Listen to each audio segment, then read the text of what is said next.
Eu queria entender como que nós temos tanta desinformação na era da informação. Esses dias chamaram uma infectologista, né? E essa mulher disse que as pessoas assintomáticas não transmitiam o vírus. Por que que a imprensa, por que que a emissora permitiu que uma opinião apenas fosse dada e não refutada por outros cientistas do mesmo ramo?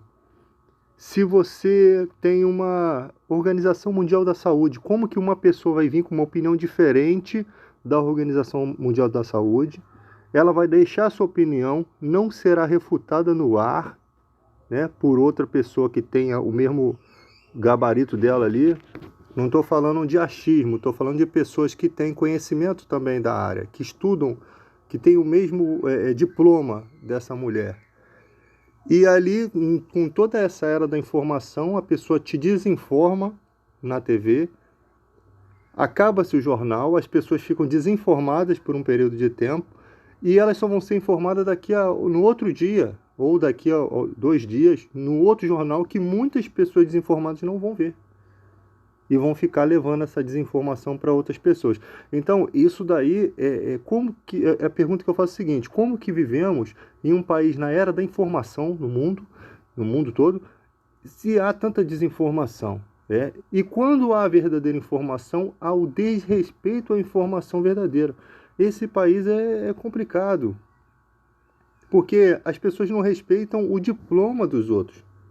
O cara estuda aquilo ali e as pessoas vêm com seus achismos, né, com as suas ideologias e trocam o conhecimento pela ignorância, pela idiotice. Há alguns vídeos atrás eu vinha falando sobre a reação do vírus em pessoas que deveria ser estudado, lógico, em pessoas dos diferentes tipos sanguíneos. Isso me baseei em um estudo falando sobre um estudo, uma pesquisa, né? Que eu não sou ninguém nessa área de saúde, mas eu faço minhas pesquisas, até mesmo a fim de ajudar em alguma coisa.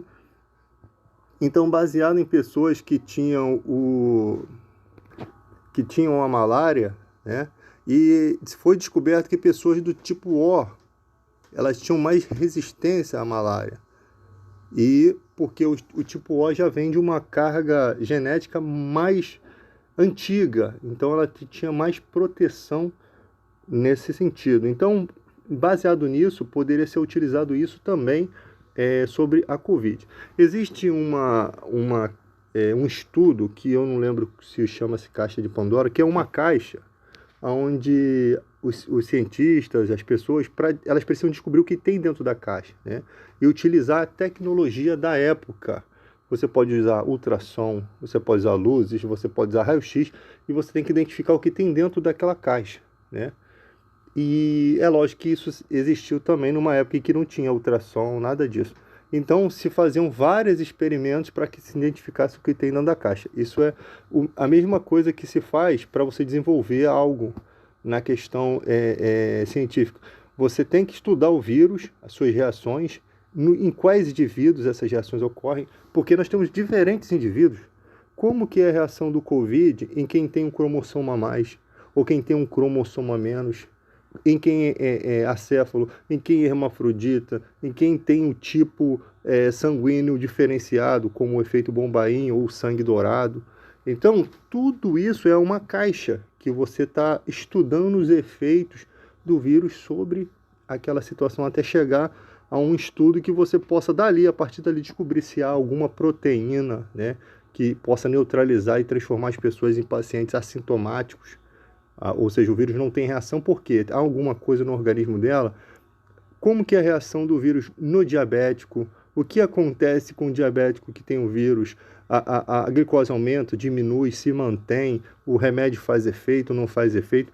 Todos esses estudos, eles só podem ser ter algum efeito se houver, primeiro, pessoas dedicadas a fazer esse estudo, né? E pessoas voluntárias que tenham o problema, e os próprios médicos fazendo os relatos de todos os exames de sangue, de todos esses exames, e levar esses exames até uma mesa, né, de pessoas onde vão discutir sobre aquilo ali, vão debater sobre aquele assunto. Né? O problema hoje em dia é que não se tem isso, nem na política vai ter na área da ciência, porque na política também deveria ter esses debates sem ideologia. Um grupo de pessoas que não tivesse partido, que não puxasse sardinha para nenhum partido, mas que fosse pessoas sensatas. Né? Então, hoje em dia nós temos a era da informação e somos tão desinformados. Isso é uma ignorância. E o problema também é como as pessoas veem essa época dos vírus. A gente conversa com pessoas, tem gente que fala assim, baseado no que outros políticos idiotas falaram, vai ter mais emprego, porque muita gente morreu. Olha que ponto se chega. Outras pessoas estão elogiando o fato de a natureza estar melhor. Realmente a natureza vai estar melhor porque as pessoas não estão contaminando as praias. O ar está melhor porque as pessoas estão saindo menos e tal. Cara, é fascinante como as pessoas veem o lado bom daquilo que não está nada bom. E eu tento mostrar para elas assim, sim, isso daí, o que você está falando, tem um sentido, sim, ninguém vai descartar o sentido da situação. Mas tem coisas que têm sentido mais absoluto, assim, que você precisa meditar. As pessoas falam muito em pessoas que, esse número de mortos é uma mentira, tá? Mas não some só o número de mortos, some o número de pessoas que ficaram internadas. Porque pessoas que ficaram internadas, entubadas, correram risco de morte, pode ter traumas, pode ter sequelas. Então, quando você soma tudo isso, você vê como é grave a situação que nós estamos vivendo. Porque não é só as pessoas que bateram as caçuletas, não. Não é só as pessoas que foram embora, não. São pessoas que ainda estão sofrendo, pessoas que ainda vão sofrer, e o tipo de sofrimento que é causado pelo vírus. Né? Isso tinha que fazer a gente ficar extremamente cuidadoso e com medo, né? Respeitando a distância, né? O distanciamento social, respeitando vários princípios, né? E isso daí a notícia, quando as emissoras de televisão não noticiam com gravidade uma coisa que é grave, o que acontece? A coisa vai se tornar mais grave do que se fosse noticiado com gravidade. Porque quando se é noticiado algo, não vou dizer aqui que vocês têm que inventar coisas, mas você noticia a gravidade dos fatos, você está deixando o povo em alerta. E as pessoas vão ficar o quê? Elas vão ficar com medo da situação, e com medo ela vai criar o quê? Um zelo, um respeito àquilo. Então vai usar máscara, vai usar luva, vai usar álcool. É engraçado como se esperou para que os shoppings, para que as empresas, elas tomassem essa providência. Se demorou muito, porque o primeiro que deveria ser tomado, o primeiro passo que deveria ser dado era do própria prefeitura, do próprio governo, da própria presidência. Esses eram primeiro a liberar verbas para que tivéssemos álcool mais barato, né? Que no início foi super faturado. Até em época de crise, as pessoas são tão malditas e desgraçadas em época de crise, né? Só dizendo assim, porque tem gente que se aproveita e fatura sobre a venda dos equipamentos. Tem empresas que aumentam o valor, entende? Vocês são desgraçados. São desgraçados, porque não tem outra palavra que cabe no vocabulário para identificar vocês. Não tem outra palavra. As pessoas estão morrendo, sofrendo, podem ter pessoas da sua família e as pessoas superfaturando as coisas, né? Infelizmente,